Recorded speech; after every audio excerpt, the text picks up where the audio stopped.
Barry's Burgers stands forlorn, its sign proclaiming best burgers. Maybe, in faded letters. Uncle Joe, meet Barry. Brilliant at burgers, hopeless at bookkeeping. Lucky for him, Agnes knows her, debits from her donuts. Let's see if she can save Barry's bacon and his business. Inside, chaos reigns as Barry juggles burger flipping with a heated phone argument, his brow furrowed in frustration. Flames leap from the grill as Barry frantically tries to keep up with the orders, sweat beading on his forehead. A health inspector surveys the scene with a grimace, his eyes fixed on a questionable stain marring the floor. The air is thick with the mingled scents of grease, burnt patties, and desperation. Each sizzling burger seems a tiny battle in Barry's overwhelming war to keep his dream alive. Barry cowers, almost consumed by a chaotic avalanche of receipts and invoices under the harsh fluorescent lights of his office. Sweat beads on Barry's brow as he frantically navigates the paper jungle. Miss Crabtree, a tax auditor with a face of unyielding stone, stands implacable, her presence amplifying the tension. The relentless tapping of Miss Crabtree's foot echoes through the room, a stark metronome counting down Barry's despair. Barry's eyes dart wildly, desperately seeking salvation within the crumpled chaos. Each rustle of paper feels like the whisper of impending doom as Barry's frantic search intensifies. Barry sits alone on his couch, a landscape of takeout containers and unpaid bills painting a portrait of despair. His eyes are glazed over, fixed on the flickering TV screen, where a tax preparation ad mocks his financial woes. A heavy sigh escapes his lips, laden with the weight of his burdens. The dim light of the apartment casts long shadows, amplifying his sense of isolation and defeat. Agnes's accounting office is a whirlwind of eccentricity, tax law posters competing for space with motivational cat pictures. Agnes, a figure of delightful quirkiness, stands ready with mismatched socks and a calculator belt. Her smile bursts forth, an overly enthusiastic greeting that fills the whimsical space. Barry steps into a world where numbers dance with absurdity. The air buzzes with the energy of a uniquely spirited accountant. Sunlight floods Agnes's accounting office, illuminating the dancing dust motes as Agnes, a picture of precision, faces a bewildered Barry. Agnes gestures emphatically with a half-eaten burger, her expression earnest as she attempts to demystify the world of accounting. So, Barry, think of depreciation like this burger, Agnes declares, her eyes sparkling with pedagogical zeal. It starts off juicy and delicious, but with each bite, its value decreases. That's depreciation, she continues, her voice animated. And accrual accounting? Imagine you promise someone a burger next week. You haven't actually given them the burger yet, but you've accrued the liability. Get it? Barry's eyes glaze over, his confusion deepening as he stares blankly first at the burger, then back at Agnes. A flicker of understanding remains elusive, lost in the fog of accounting jargon that swirls around him.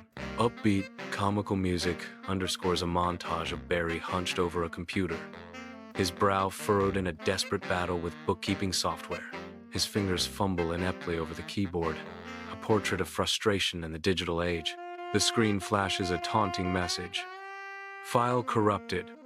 A digital death knell to Barry's efforts. Barry slams his fist on the desk in a burst of impotent rage, a futile gesture against the machine. His eyes glaze over as he stares blankly at a spreadsheet, numbers blurring into an incomprehensible mess. Defeated, Barry groans and buries his face in his hands as the screen coldly declares, "Error 404. File not found."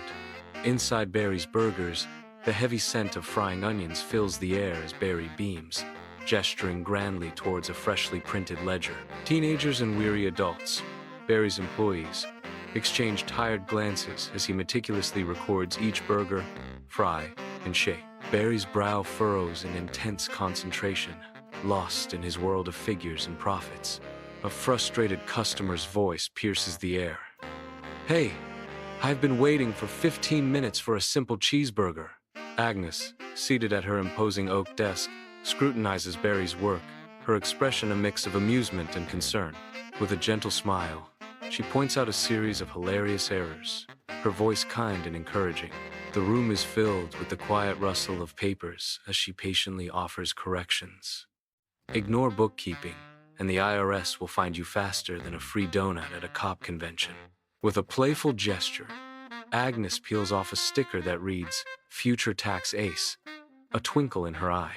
Under the bright sun, Barry steps into the whirlwind of the local business fair, his face alight with anticipation.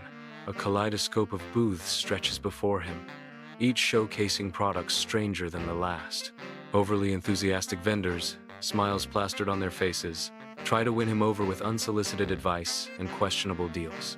He stops, a flicker of overwhelm in his eyes as the cacophony of sales pitches swirls around him.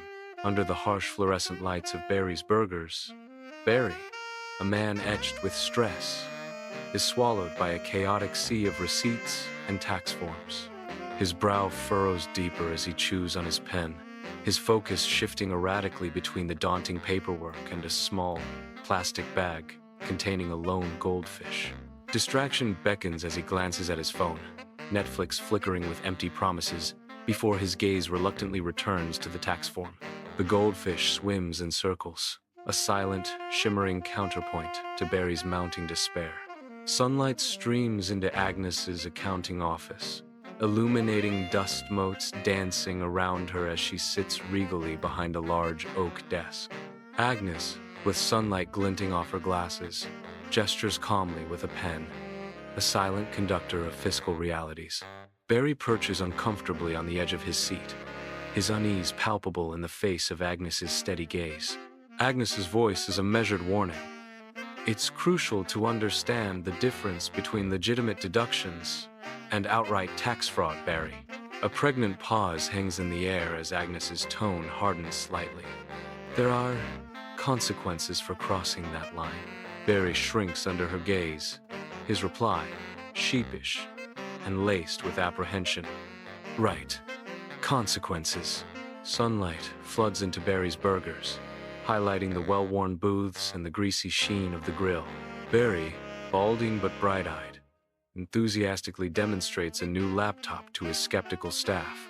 Teenagers and middle-aged cooks alike eye the digital device with a mixture of suspicion and reluctant curiosity. The scent of sizzling burgers blends with the quiet hum of the laptop, a symbol of Barry's Burgers embracing the future. Sunlight floods Agnes's small, cluttered accounting office, illuminating stacks of papers and adding warmth to the scene. Agnes, a meticulous accountant, sits poised across from Barry, her expression a mix of professionalism and restrained excitement. Barry leans forward, his eyes filled with anticipation, as if on the cusp of a life-altering revelation. Agnes's voice cuts through the air, a hint of triumph in her tone. Barry, I've crunched the numbers, and through some effective bookkeeping, you've significantly reduced your tax liability. Barry's eyes widen, a surge of disbelief and elation washing over his features. You're kidding. Seriously? He exclaims, his voice filled with a hopeful incredulity. Ignore bookkeeping, and the IRS will find you faster than a free donut at a cop convention. Barry's Burgers is a roaring success, a beacon of deliciousness in the neighborhood. A line of hungry patrons snakes out the door, each eager for a taste of Barry's famed creations. A health inspector, clipboard in hand, bestows a beaming smile and a glowing review upon the bustling burger joint. Barry, the charismatic showman, proudly gestures towards a newly unveiled sign, its bold letters proclaiming, Bookkeeping, our secret ingredient. The crowd murmurs with curiosity and delight, captivated by Barry's audacious claim. Miss Crabtree enters the cramped office, her stern expression immediately filling the small space. What's your messiest bookkeeping story? Type it in the comments. Don't worry, we won't tell the IRS. Barry stands confidently behind his desk, a smirk playing on his lips as he gestures towards the neatly organized files. Bookkeeping used to feel like a chore, but I learned it's my #1 tax strategy. Miss Crabtree raises an eyebrow, but as she examines the records, a flicker of surprise momentarily softens her features. After a moment of careful review, she nods, a grudging acceptance slowly replacing her initial skepticism. Mileage saved, $1,690. S-Corp saved, $4,200. Timing saved, $2,200. Track it, prove it, plan it. That's how you keep more and pay less legally. Sunlight bathes Agnes's accounting office as Barry's face radiates pure gratitude. He presents a framed photo, a testament to his financial triumph, clutching an oversized check with unrestrained joy. Agnes, I can't thank you enough for your guidance and support, Barry says, his voice thick with emotion. Agnes accepts the gift, her professional demeanor melting away as genuine emotion fills her eyes. A shared moment of warmth and mutual respect hangs in the air between them, a silent acknowledgement of their bond. Bookkeeping equals your Hasson tax strategy. Barry's Burgers. Uncle Joe. Barry learned the hard way. You don't just cook burgers. You cook the books too. The legal way. Mischief, Professor. Unless you do it like Uncle Joe, then it's a #1 disaster. Want to save money and grow your business? Book your free consultation today. JDT Financial Group. Subscribe to Money, Wisdom, and Mischief, where taxes meet comedy.